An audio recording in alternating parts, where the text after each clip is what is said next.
Today is hopefully my third and final day of butchering chickens, and I've got a sous vide. Still don't know if I'm saying it right. This is supposed to keep my water at a constant temperature. I'm hoping that this is going to cut down on my butcher time today. I'm hoping that butchering chickens doesn't take me all day today, and then we can get into something else. That's what's going on today on Farmertylerranch.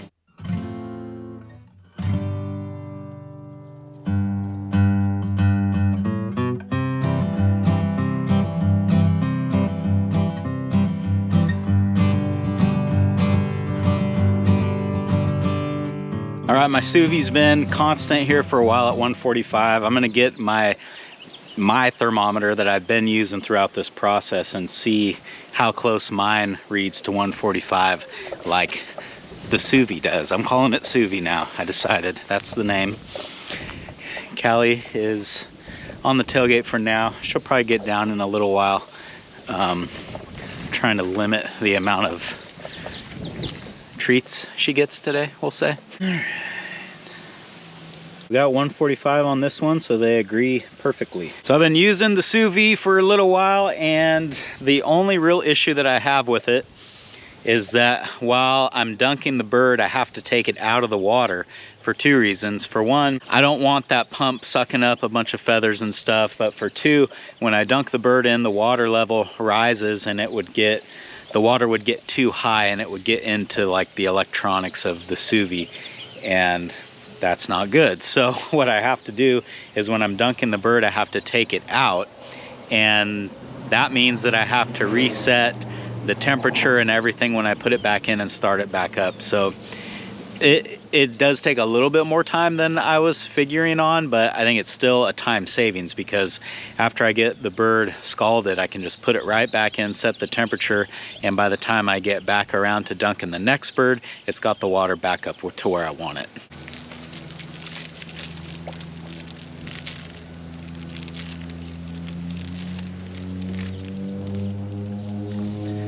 Last one.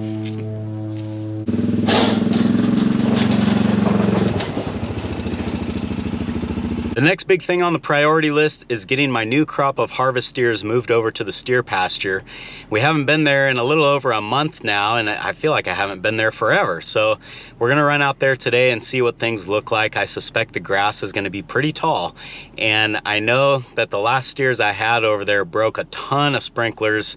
So today I wanna try to get all of those fixed and just get everything lined up so that on Wednesday I can take the new crop of steers over to the steer pasture and just dump them off, not have to worry about anything.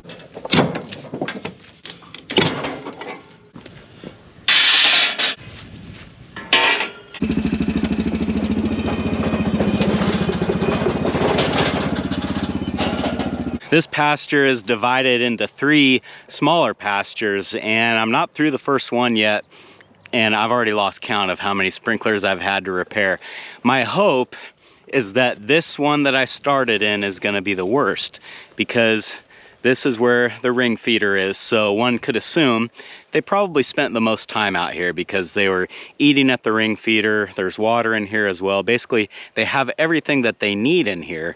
So for them to travel to the other 2 pastures would have just been out of boredom or looking for some more grass, which I'm not sure how much of that they were doing because they always had hay. And if we look at the stockpile of grass that I've got out here, man, I wish that I had more steers to bring. I've only got 7 this year, and it doesn't really make sense to bring cow-calf pairs over here because they're gonna be getting with the bull pretty soon. So they would only be here for a couple of weeks before they would have to go back home, or I would have to bring a bull here, but I think I'm gonna try to do all the breeding back at the home ranch. So for this year at least, this is just steers, and they're gonna be happy. The way that I rotate them over here, even if I do get them here on Wednesday, which is the plan, which is today is what, Monday? Yeah, so a couple more days.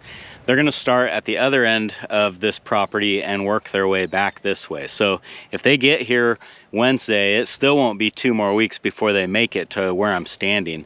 And who knows how tall this grass is gonna be by then. There's really nothing hard about fixing PVC pipe, just takes time.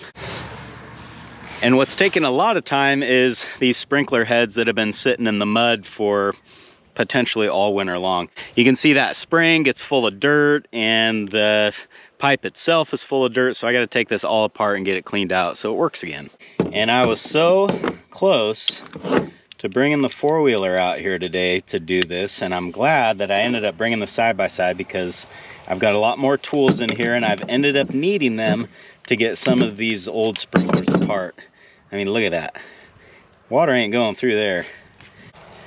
Look at that, even got the right size wrench. Now that is impressive.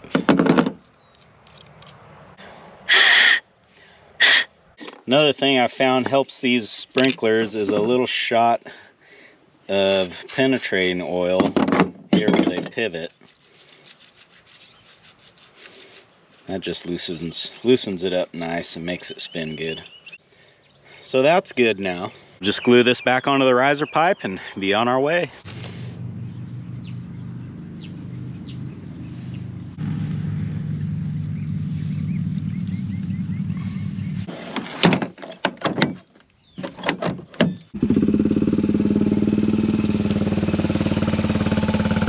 Well, I was all set to get driving again and the very next sprinkler's broken, so gotta fix this one too.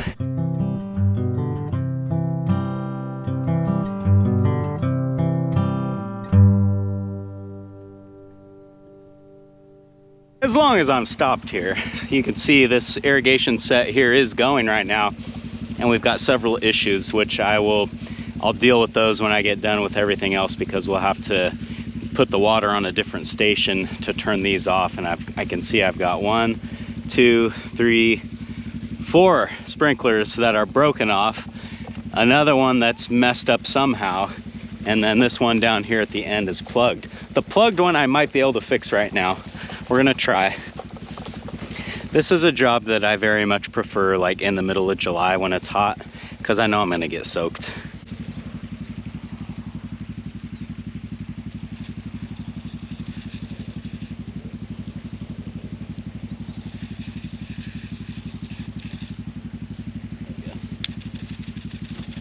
This sprinkler obviously doesn't look like it's fixed, but it's cleared out now. The reason why there's like no pressure there is because 2 other sprinklers up ahead of it are broken off.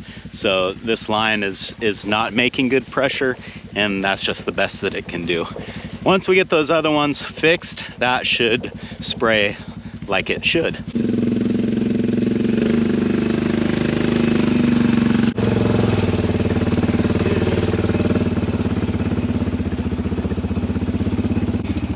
Moving into pasture number 2.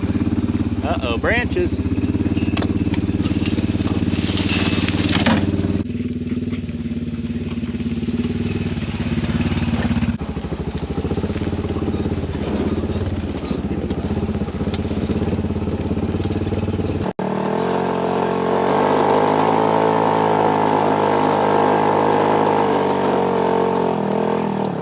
As I've been driving through doing the sprinklers, I've been trying to kind of evaluate the fence as well. And the fence on that end of the property is really easy to inspect. The divider fences are really easy to inspect, and quite honestly, not that big of a deal. You know, as we always say, as long as the cows stay on the property, I'm not too worried about it. But I've noticed that this fence down here on the west side is a little bit more difficult and more of what I would call a natural fence. You can see here there's a little pocket where it looks like animals possibly have been going, but as I stick my head in here, there's really nowhere that they can go beyond this. After I noticed that little trail, I started to notice several other little trails. There's another one right here that I can actually walk in.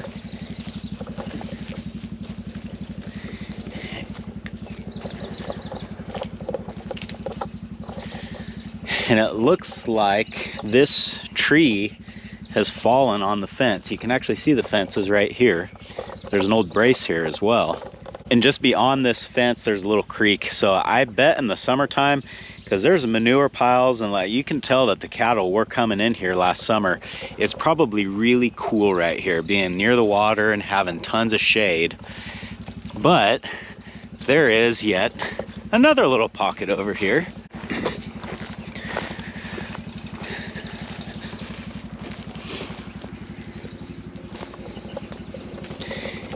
Those of you that are observant will notice the fence is right here, and we are able to walk right on through the fence. So where I'm standing right now is outside of the fence line, but as I look around here, there's really nowhere that they can go. So we've got a couple of different options. You could go this way,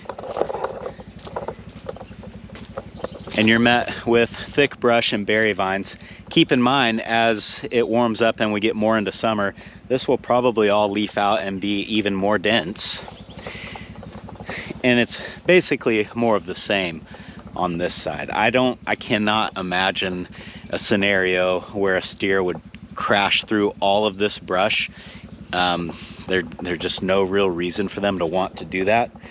But you can see old manure piles here that tell me last year's steers were coming back in here, and they never got out. I don't know if you'll be able to see, but there is a creek right here. I can see the water. Not sure if the GoPro picks it up or not. But anyway, this is, I don't think anything that is of immediate concern, but maybe something that I need to keep my eye on. And also, if I ever can't find the steers one day, I'll probably come down here and look first. The good thing over here is that all summer long, pretty much, they're gonna have more grass than they can eat. So there's really no incentive for them to want to push through a fence, but still good to inspect it and take note of any potential holes.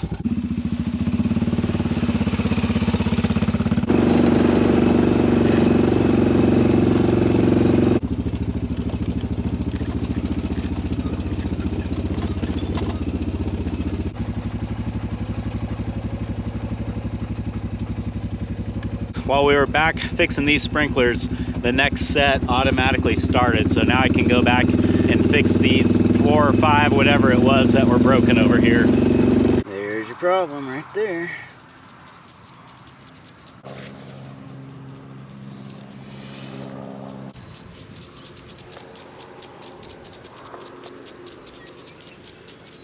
Man, what a great day to be alive. I mean, this weather is perfect for working outside. It's not windy. I don't have the sun blaring down on me. It's cool enough that I can wear a sweatshirt, yet warm enough that I'm not cold. This is the life. And I just kind of have to laugh because I'm out here doing a job that I think most people probably wouldn't really enjoy doing that much. I mean, fixing sprinklers is not exactly the most exciting thing in the world, but when I'm out here doing it, I feel lucky that I'm able to do this. Hope there's no critters living underneath this thing.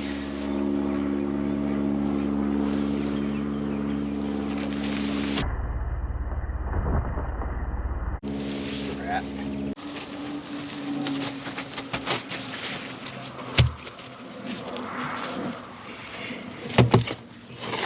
Well, I was gonna start filling that water trough up, but I kind of got to thinking about it.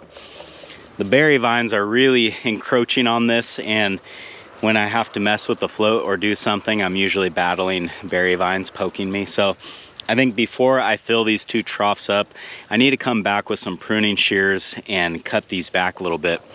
When the steers come in a couple days, they're gonna be in the 3rd pasture down there that has its own water source that is not being taken over by berry vines.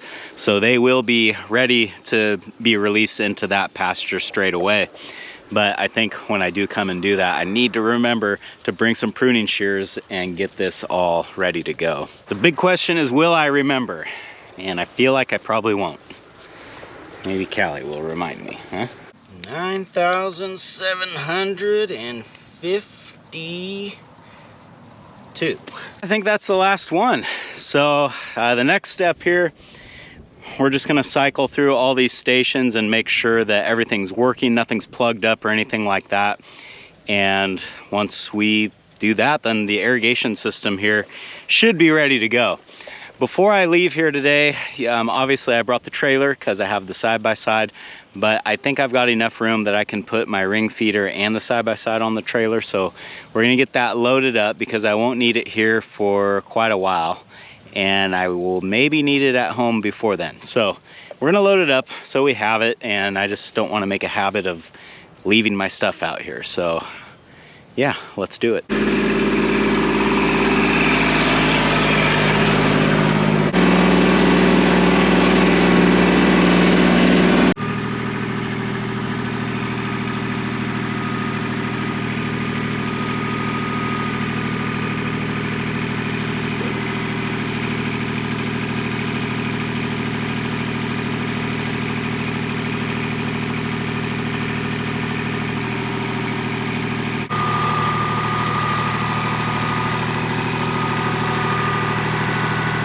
Nothing about this feels right, but it's about the only way I can do it.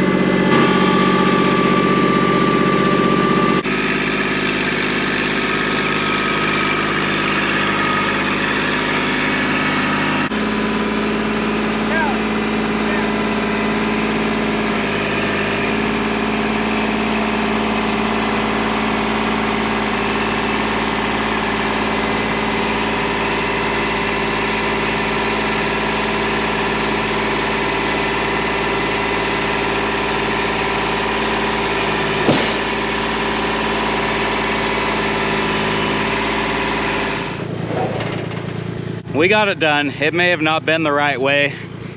It may have chewed the paint up on this ring feeder a little bit, but I mean, I'll let you guys know for sure, but I don't think the steers are gonna mind this too much when they're eating.